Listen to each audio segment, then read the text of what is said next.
Welcome back to Incite Club, and today we're talking about what to do when you're feeling behind. And just so you know, we don't have the answer yet, but we're gonna find out. So stay tuned. The first rule of Incite Club is you don't talk about Incite Club. You do Incite Club. The second rule of Incite Club is the only assumptions we make about one another are that we all want happiness and we all want to avoid suffering. The third rule of Incite Club is you check all your other assumptions at the door. We hope these conversations will bring you insights that incite you to action. Welcome to Incite Club.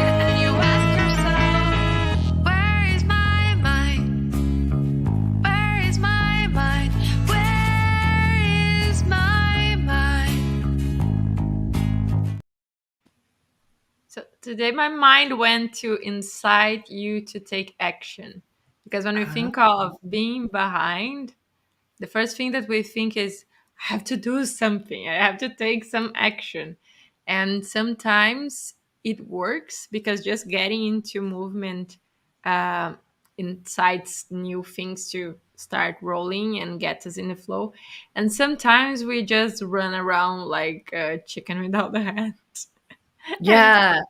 I feel like there's a difference in the depth of action. So there are the actions that feel kind of on the surface and they're in support of the anxiety, like they perpetuate the anxiety.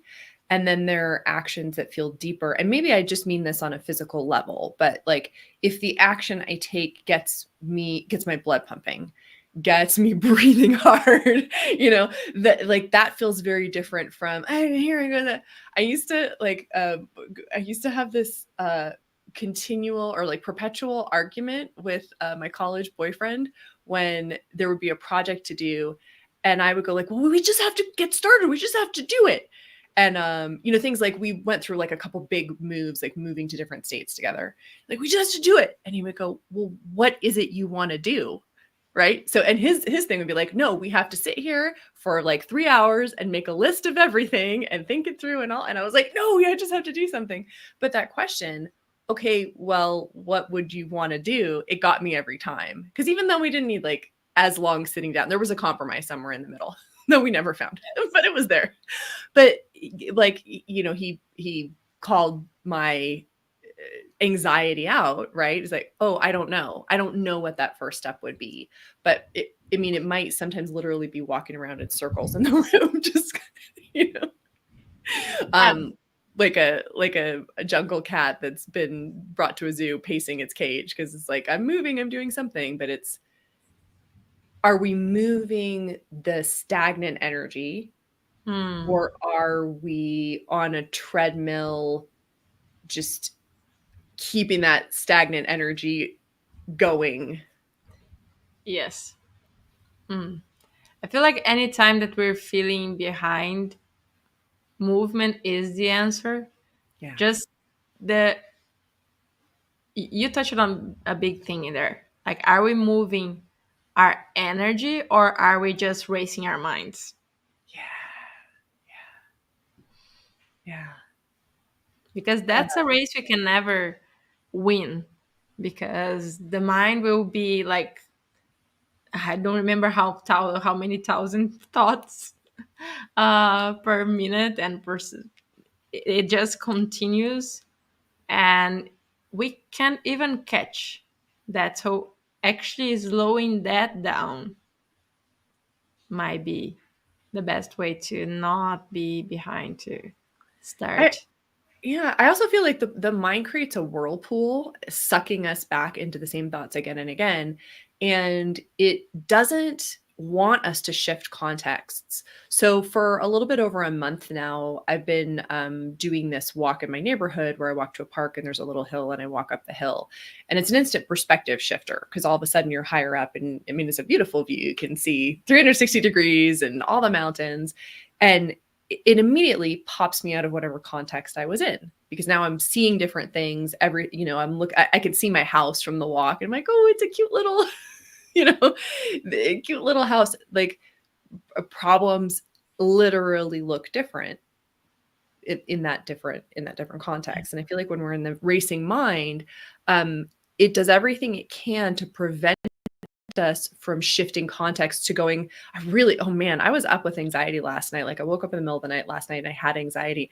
And I tried to talk to my brain and I was like, I know you're worried about money, brain, but I'm like a spark of the divine who just happens to live in a human construct that requires money. And my mind was like, not having it. It's like, it was like, oh no, we're still gonna just spit on this.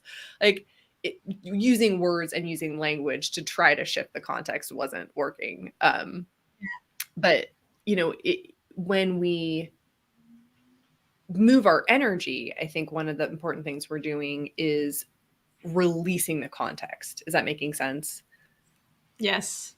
Because in the And moment it feels like this is so important, right? Like, oh, I made a typo in the email, or I didn't do whatever it is, and it seems so important.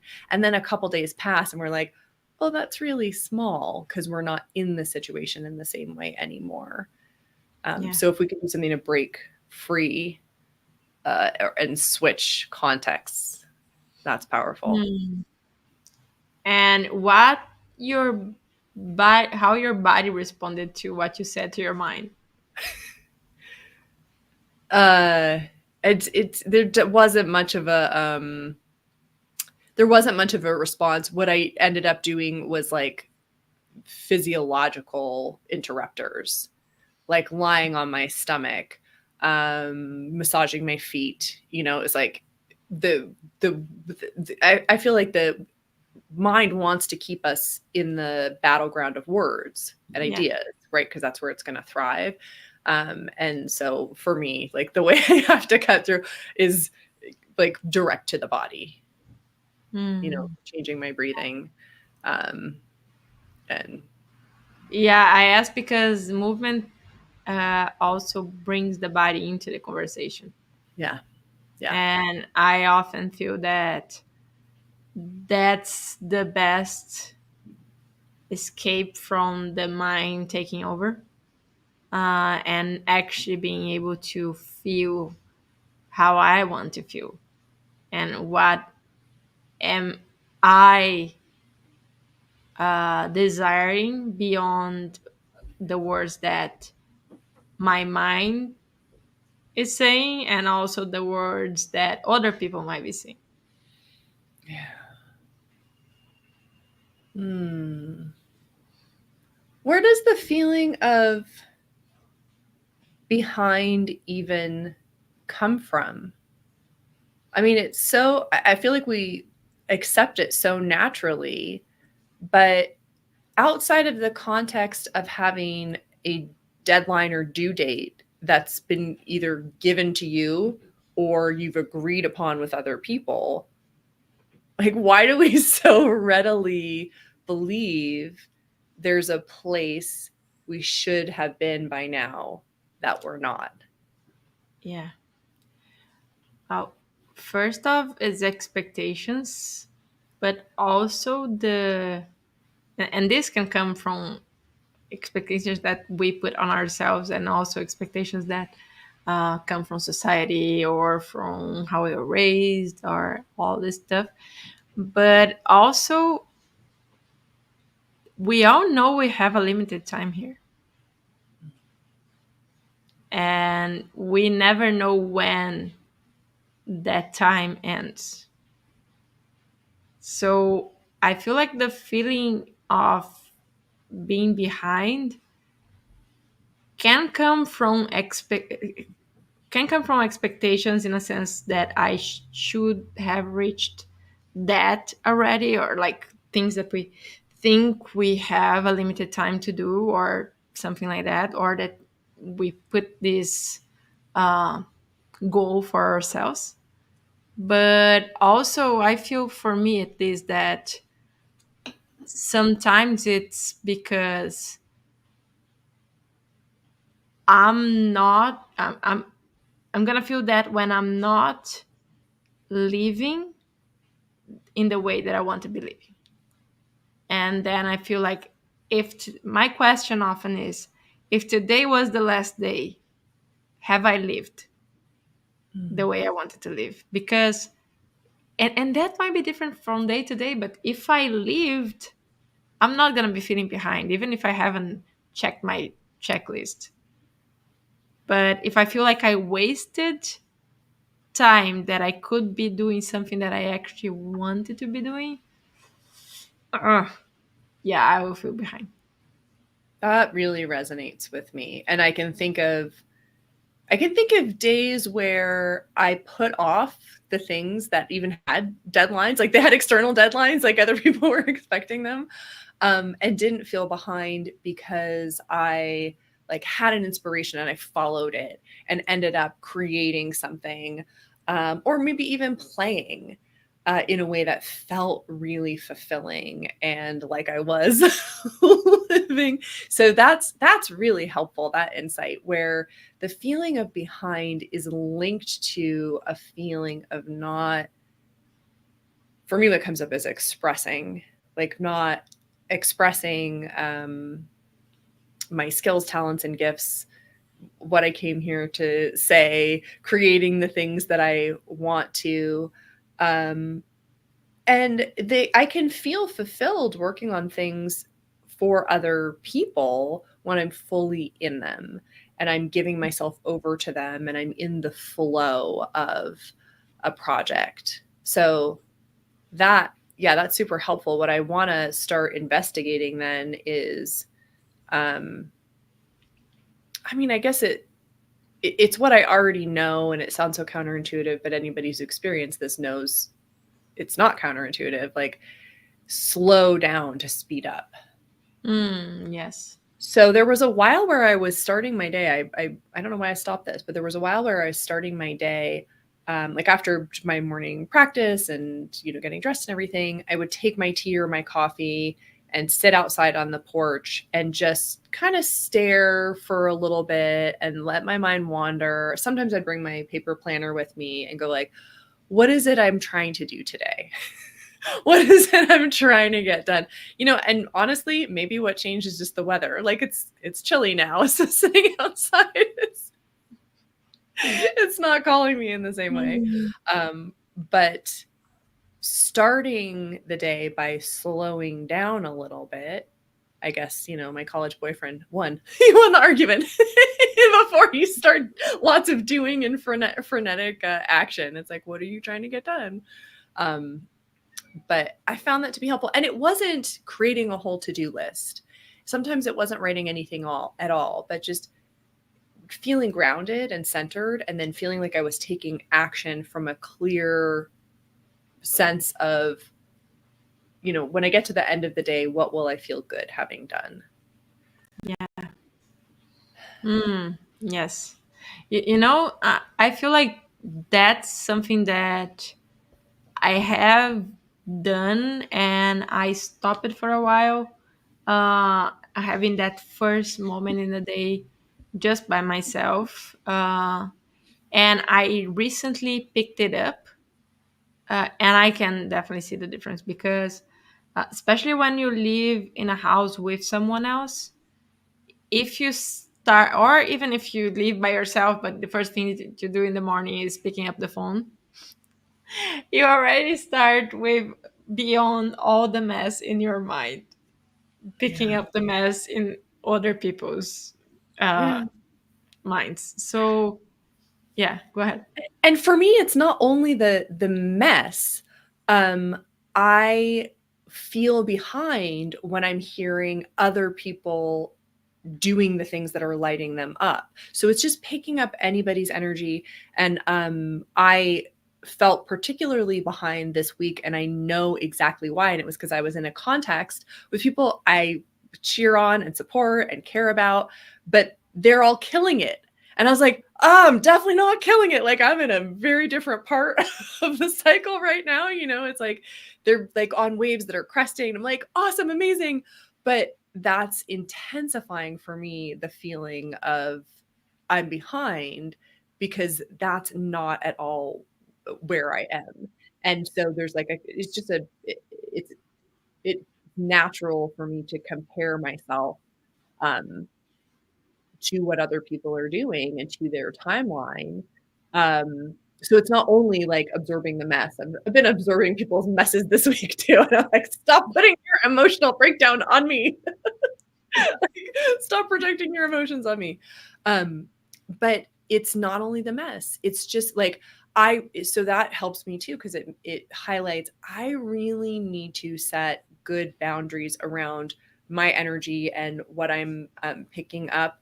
And it's not just a comparison. It's this is kind of hard to put into words. It's a feeling that like the train is leaving. I don't know, like the now there's even less time. My energy is more depleted. Yeah. It's a strange feeling. It's different from the feeling of envy or jealousy. I'm very familiar with those feelings. And this feeling isn't, oh, I don't want you to have it. It's like, oh God, the time, there's even less time than I thought. There's even less oxygen in the room than I thought. It kind of just creates this like panic moment for me. Do you relate to that at all? Mm.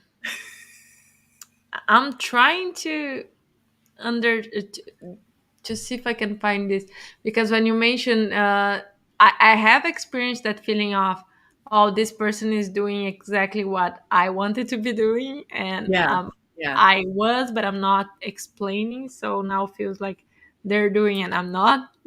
Yeah. Um, That's happening for me too right now where I'm like, "Oh, yeah. um, I'm gonna look like I'm copying that person unless I, yeah, adjust what I'm doing." Yeah.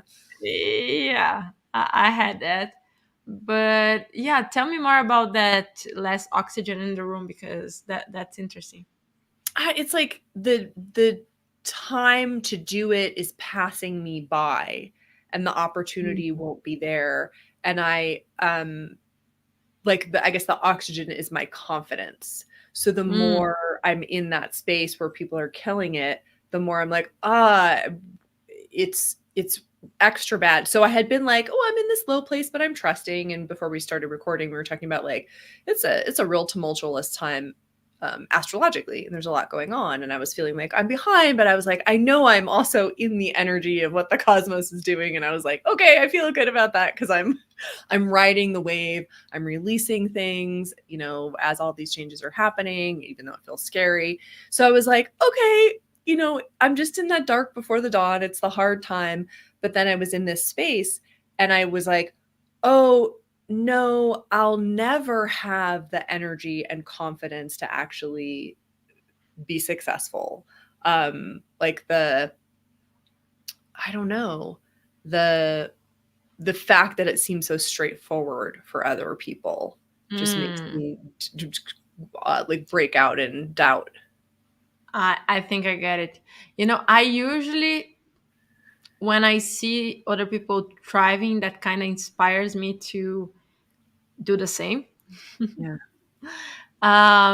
But at the same time, I do understand what you're saying, because uh, I I feel sometimes that, let me put it this way. Sometimes we see people like really doing well, and it's times where we are feeling shitty and it's hard and we're pushing through. And of course, there's the natural cycles that everyone goes through, but there's also uh, people have their own cycle. So a cycle of growth for me can be a cycle of integration for someone else, and so on. But I feel like what we don't see is that when someone is shining, they're also burning. Wait, say that again. When someone is shining, They're also burning. They have to they're have. also burning. Yeah.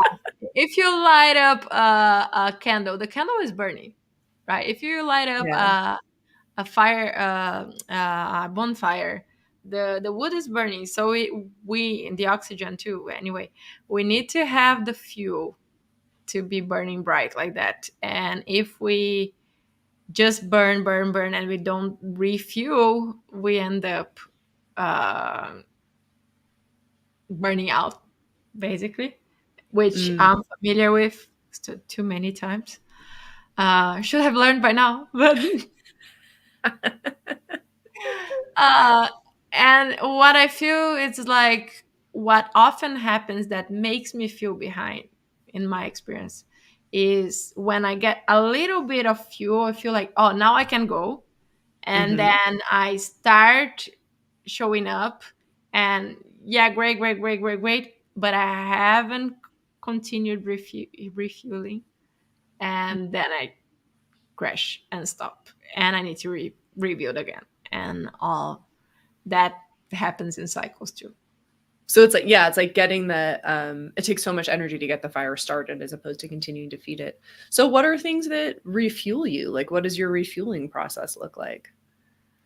One of the things is what you just said in here, like having that time in the morning that is just mine Yeah. to clear the junk and contemplate and do my uh, yoga and pranayama breathing practices, to empty out the thoughts as well, like writing them out and letting whatever inspiration is coming to come, either through writing or just singing, through uh, humming.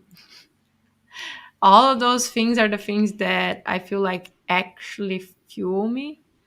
And also, one of the things that I took for granted, and time again proves to me that it's the easiest, most joyful, pleasurable thing that I can do to be refueling every time, is just dancing. Especially if it's dancing in the rain, but just dancing to songs that I really feel that fuel my my consciousness with joy. Like I, we talked about this many times, like repatterning our soul with the lyrics and the sounds that are coming. I really feel like I embody a different version of me when I choose the right playlist to dance to. Hmm. Mm. Yeah. That makes that makes a lot of sense. Sometimes I need to be refueled in order to be able to give myself movement and dance. Like I often resist movement and dance Mm. from the lower self, from the perspective of like, um, I don't want to feel better. Like I just want to stew in this. When the intro was playing today, what stood out for me was the only assumptions we make about one another is that we all want to be happy. And I was like, is that true? Do we all want to be happy? I mean, I went through a period of my life where I was conscious. I mean, consciously, I was saying, I would rather be right than happy. It Mm. was a miserable time of life, as you might imagine. I've been in But that place. It's not fun. yeah. But I mean, and it wasn't just my actions. Like I was literally having that thought. Yeah. I'd rather be right than happy. And I'm like, do we all want to be happy?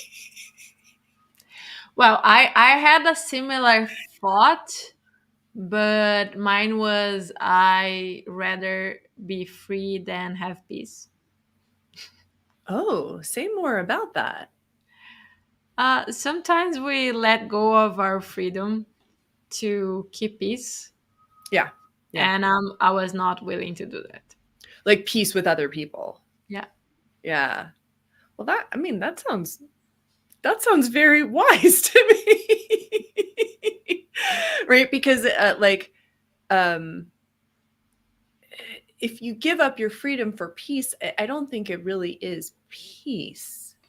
Yeah, but and I continue thinking like that, but there are moments where I feel like me stating my space ends up creating a new prison inside my mind, because the repercussion makes it worse than if I just found a different way through or Sure, work sure. around. So yeah, we don't always have to meet the thing head on, I mean, that, yeah, it just makes like waves of reactivity.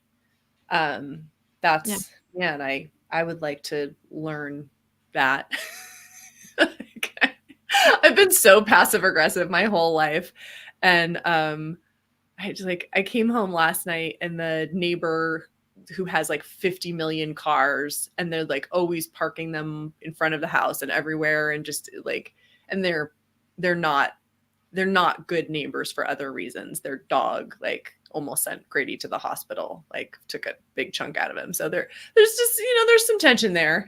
It's not just about the cars, but they were parked in front of my driveway. And I was like, I wish I had the Kundalini Jedi skills to like know how to be in this situation that isn't passive aggressive. But on the other hand, I don't. Like what I ended up doing is just getting out of my car and waiting till I got inside, but hoping I was loud enough to be like, those assholes parked in front of our driveway. I had to park on the street and just like what would be like that creates more reactivity, right? Like I want them to know I'm angry. Well, what does that do? That's going to just create this, like, it's going to just continue the Yeah. tension. And, like, so sometimes I'm like, what would Guru Jagat do? Just be Yeah. like, hey, I think you have your car in the wrong place. I need you to move it. All right. I I'm mean, I don't sorry. know. I think you were wrong in what you did. Yeah. Let me Um, correct it for you. but that feeling of wanting to say, in my case, it's like, I'm right and I need you to know I'm right. It doesn't make a better situation. Yeah. And then I end up feeling lousy afterward. And I don't know if you were, meaning to that extent when you're talking about Yeah. like pushing back and not keeping Yeah. the peace. Same thing. Sometimes I end up feeling uh, bad with myself and doesn't make any better. Yeah. And the person or the people that I am trying to relate to in a not the best way possible will become defensive. They're not gonna say like, "Oh yeah, you're right. That's great." We're just creating more tension, Yeah. and I feel like there must be a place between that assertion and like even like aggressiveness and people pleasing, because it's not one or the other. I feel like one thing that I have been trying to learn quite a lot is how can we get to that union of actually living that idea that we are all one, and what I'm doing to others I'm doing to myself, because we talked about this as a beautiful thing, but the actual doing of it can be very challenging, especially when some of the people you are relating to are not as conscious sometimes, and we are not as conscious all the time either. Yeah. I mean, and so, in our last episode, we were talking about things that are projected onto us. And it doesn't matter whether or not they're true. The fact that they're coming into our space is this divine message like, hey, this is this is something that you're meant to work on in this lifetime. Like this is it is for you. It's not necessarily true that it is you, but it is for you. And so I mean, maybe there's something there around I wonder if you've had this experience. I know I attract people who are stuck in a low level of consciousness when I'm in a low level of consciousness. Yeah. I know for sure that happens. So like I'm in my grumpy self and then like where did all of these angry projecting people come from? So it's almost like the wake up call, the reminder. And I had a friend visit last week, and she's just full of light and joy. And she refers to herself as a fairy and a professional endorphinist. And she's just one of those people who spreads joy wherever she goes. And we went just to run some errands. It was Halloween and we were going around looking for things to make costumes. So you were going to stores, and everywhere we went, she showed up like, hi, we're looking for this. And and all these like amazing things happened. She was a Valkyrie, and so she wanted to find a sword. And we're in this store and we're looking in the toy aisle and we can't see anything. And I'm thinking, oh, there's no chance. But we ask, do you maybe have a sword? And the woman says, oh, yes, there was one left. And I put it aside. It was like she'd put it aside for us without knowing that's what she was doing, but just those like synchronicities, those magic moments where you go, how did that even happen? Like, is God just personally watching out for me today? And I think it's because we were just coming in with all of this joy, so that's the other side of it. You come in with just like this expectation, like, hi, how are you? I mean, she just loves everybody and loves on everybody. She's a beautiful human. And like, we got all these magical things happening as a result. So that contrast with, when I show up in like grumpy, passive aggressiveness, I draw more of that. So, my neighbor parking in front of my driveway, is that my reminder? Like, I'm slipping into not highest self. What do I want to do about it? I love that reflection because I feel like it happens the same for me.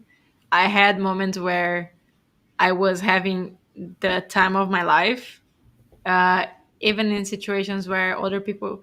I remember when we've been to London, and my friends that were some of the friends that were from there would tell me that people in Britons are not gentle, and they're grumpy, and they and I was like, huh, I'm having a great time here. Everyone was very nice and funny and happy, and I was treated very well. But I was in that space of like joy and all that light. And I know that the opposite happens sometimes. Sometimes when we are uh, too much in that mood, there are the contrast as well, that polarity where some people will feel very bothered by it and go to you like, why are you so happy? Like, have you had that happen to you? What are you Honestly, laughing about? I think I'm oblivious. Like, when I'm truly in my joy, I think I'm largely oblivious to like people who like oh, Yeah. there was this time early on when Grady and I were dating, and we were going out with a group of friends, and somebody had intentionally invited one of Grady's ex-girlfriends as like a haha, this will throw a wrench into. And Gotcha. apparently there was all of this tension, and I was having the time of my life, and I didn't like, I was completely oblivious. And afterwards they were telling me about like, she was staring daggers at you and she was so angry that you guys seem so happy. And I was like, I You, was you, eating tapas and having sangria and having the time of my life. that's I a mean, I think beautiful the thing. sangria helped with the obliviousness. You didn't even pick it up because it wasn't in your I energy. That's I didn't beautiful. even pick it up. And the other thing is, I Yeah. mean, those times are rare. I'm more likely to be feeling in not highest self and attracting, Yeah. the ick when I'm around other people. So I'm working on having more glimmers. Yes. Well, I had the opposite too. Well, we were just talking about this. I feel like I can often feel the projections coming in a more like grumpy, judgmental way when I get to that point. Huh, I knew. Oh, I was wait, say more. you know something happens that you have that uh, pleasure in noticing like, I knew that would happen. I was right. And that it's in those moments of kind of a Like snarky. yeah, malicious kind of thing. uh then things come and hit my head. Gotcha. Yeah. Yeah. Yeah. But okay, so I'm like connecting all of this back to this feeling of being behind, and some things are crystallizing, and one of them is anytime I am not the steward of my own energy, I end up feeling icky in some way. So that could be, I feel like I get passive aggressive and I get embroiled in conflict with somebody, even if they don't know they're, I'm like, I'm having the fight with them. They don't even know they're part of the fight, right? It's all in my mind, but Yeah, exactly. very involved. So it could be like that, or it could be that I feel behind. I'm in a room with people I admire and respect, and they're sharing their wins and they're doing well, and I, because I'm not stewarding my energy, I let it get hijacked into going, I should be where they are, I should be doing what they are, I should have the clarity that they have. And the other piece that's crystallizing for me is it's not just being a steward of my energy. I regularly give away my energy. Mm. And so that feeling of I'm behind is most likely to happen around people where I feel like I'm I'm supporting you. I'm doing all these things to help you, and you're not doing anything to help me. And if I'm honest about it, they've never said, Megan, Please. yourself last. That's the choice that I'm making. Yeah. So being a steward of my energy involves doing things that put me first, not in the sense of I don't care about other people, but in the sense of, I mean, there's all these cliches, right? Like, oh, you can't pour from an empty cup and all this, but you can't. You can't pour from an empty cup. And like when I fill myself, that's when I overflow. And Yes. when I see, I I set this intention now with this influential storytelling cohort that's happening right now. I just set the intention. I was kind of doing it unconsciously with the first cohort, and now I'm like setting the intention and doing it. When we get to the end, I'm just like, okay, now I'm going to pour into them. When we get to the end of the class, I'm like, now I'm just going to open to channel, and whatever is the message that's going to come through is going to come through. I don't know what I'm about to say, but my intention is I'm going to fucking pour into these people. And I'm just going to like let them know how amazing I think they are. And like, you guys are rocking it. And it it's a very different energy. I mean, I love it. It's orgasmic. It's delicious. And I'm watching their expressions and they're like, "Oh my gosh, yes. I am brave. I am courageous." It's like this love fest. And that is a completely different thing from, I'm just going to over deliver and over serve and over give and give you my time, and I'm going to go. And so it's not anything about, oh, I get all my energy and you guys can suck it.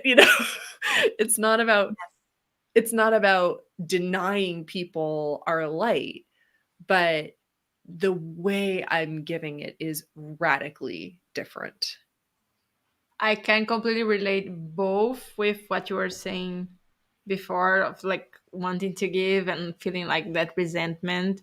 Uh, and I got to notice the same thing, like nobody ever asked me to put myself last. So that's a big thing. Uh, and the other thing is that pouring instead of over delivering is such a big shift. You're gonna ask what's the big insight, and I feel like that's the big insight. Even though we both had it already, but the episode, uh, it's a big insight because that's when I don't feel I'm burning. That's when I feel like it just self renovates because Yeah. me and you we both feed a lot from helping others, right? Yeah. But it feels different when we are in connection and, like you said, pouring.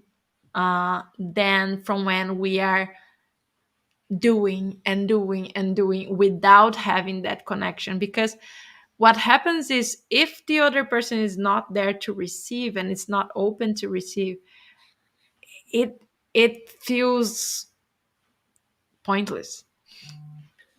Yeah, but also I have I have a really unhelpful tendency of making the assumption that everybody else is also working at a loss, and Mm, then feeling hurt and resentful when I realize, like, oh no, that person, like, before they put energy into this project, they were making sure they were supported. And it happens all the time, again and again, like in the financial realm.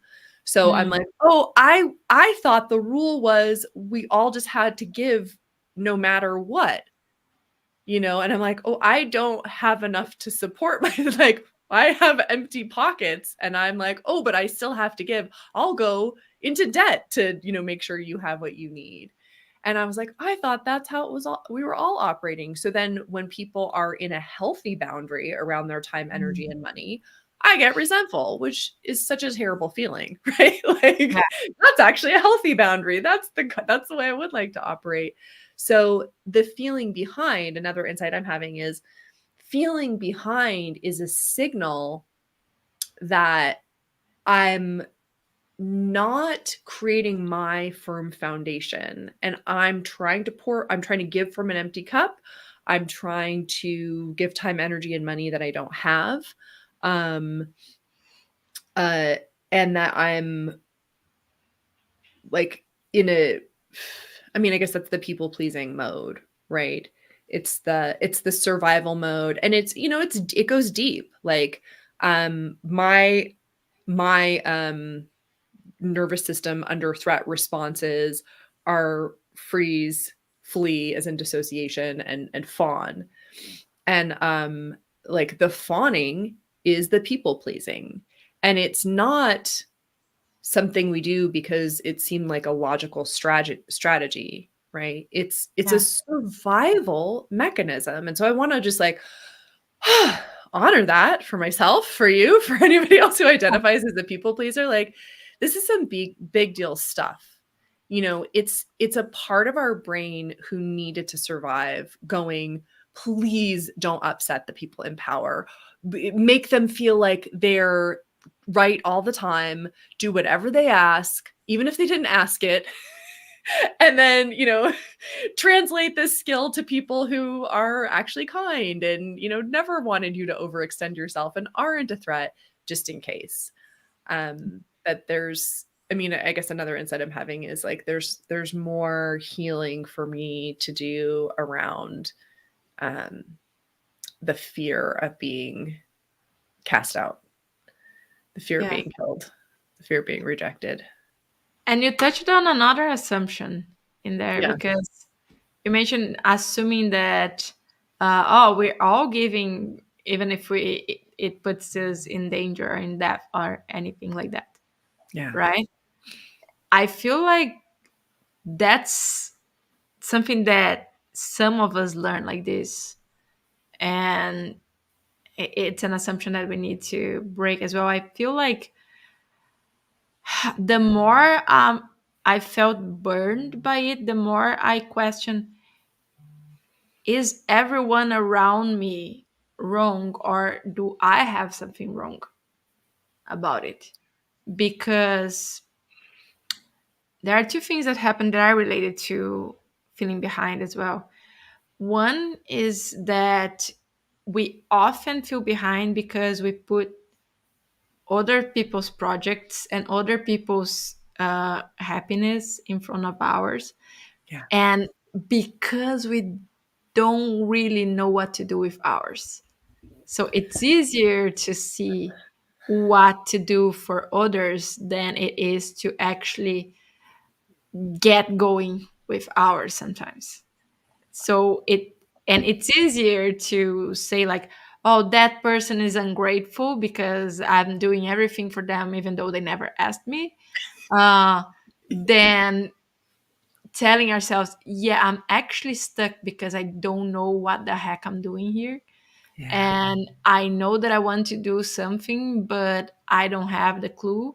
So, but I know what to do with that over Yeah. there. So I might just do that. Right.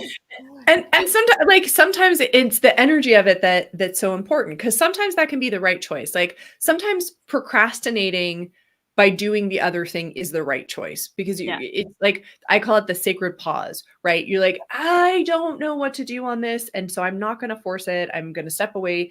Here's something I do know needs to get done. Let me do that. That can be healthy. Um, but then we can also run the risk of never giving ourselves the time and the spaciousness and the connection to figure out what that freaking next step is, And because we're always in the busyness and the motion of the other thing. and to actually pause Yeah. instead of just go from one thing to the other, Yeah. and know when to press play again. Yeah. Yeah. And maybe pressing play is the word, because we the thing that we forget sometimes is to play more instead of do so much. Yeah. How can we play with the ideas that we have instead of just going like, I have to figure this out? Yeah. Well, that's exactly where I am right now, is just um what is the next thing. And I also know that the next steps that have been revealed came when I went and did my hike, did my meditation, you know, when I step into deeper connection. Yeah, Uh, same for me. so it's like it's that's the work. And I think there's a belief, and no wonder we struggle with this, right? Because look at how material our culture is. Mhm. Um, but believing that dancing, meditating, moving our bodies is the most productive thing. That's not supported by the context we're in. Yes. Um, so there's, and then if you add on to that the people pleasing and the like, well, maybe I should just do more for somebody else who didn't ask me to do more, then you get kind of a like it's no wonder we get stuck in this spiral or this circle, this eddy, this whirlpool of I'm not stewarding my energy, so I feel like I'm behind, so I don't know what to do, so I'll just give more to this other person. So now I feel like behind, I'm behind. So then we go around and around and around. And that reminds me of the other thing that I've been valuing much more. Hmm. Uh, at, I had my trust issues, and I still have sometimes. But with that, I'm valuing more and more truth. Like people who they can even be a little bit like, mm, how can I say this? Unpolite sometimes, but at least they always say the truth. Mm. These are the people that I trust. And you can say the truth without being uh negative, or like saying uh things in an aggressive way. I feel like we can find the truth can hurt by itself. You don't have to add some curse words to make it a little bit more hurtful. But I feel like if someone says the truth in an unpolite way, I love it much more than someone saying all the beautiful words. And I know that I can trust because the next day they change their mind. Or you come to the realization on your own and go like, no, that wasn't that wasn't the case. Yeah. Yeah. Uh, so we started off the conversation focused on like inciting ourselves, inciting other people to action. We've shared our big insights, our big takeaways, and I'm curious, any ideas coming up for you around how to apply this, how to incite ourselves to action when it comes to feeling behind? Mm, Stop assuming that other people's projects are more important than ours, and Mm, giving ourselves the chance to play with ours, and also stop assuming that someone is going to come and rescue you, as you always try to rescue other people without them even asking. oof. That's a big one. That's a huge one. Yeah, I think that's like deep in my psyche is like, Talking about truth. where's my rescue? Who's gonna come Megan me? And I'm saying this because I need that as Yeah. well. Like I don't I have a duality to integrate with this, because at one point I want to be able to trust that I'm always provided, and on the other hand I tend to make sure that I mm, take care of myself and I don't depend on others. Mm, And I feel like maybe the middle term is not putting the pressure on anyone to support me or to help me, or to and bringing that trust that I'm always provided to spirit instead of to people, because people are going to make mistakes, to have their own problems, to maybe it's not even a mistake, they have a boundary, they have a, I don't know, something that happened that wasn't in their hands to solve. But if we trust that we don't have to control and we're always provided, and we get to trust that whatever comes is for the best, then we at least take away the assumption that everything is against us and everyone is against us, and that the world is going to collapse if it's not exactly the way I planned. And we get to see the possibilities and opportunities that are opening as we accept and let go. feels like there's also more space for trust without resentment, Yes. you know, because that feeling of like, hey, God, whether it's God or other people, you know, whether the spirit or other humans, and you're like, when are you showing up for me? I mean, that's an unpleasant feeling. That's a contracted feeling. When Yeah. is it my turn? When is somebody gonna come along and do stuff for me? Versus the vulnerable, like, I mean, hey, God, it's a really tough time right now.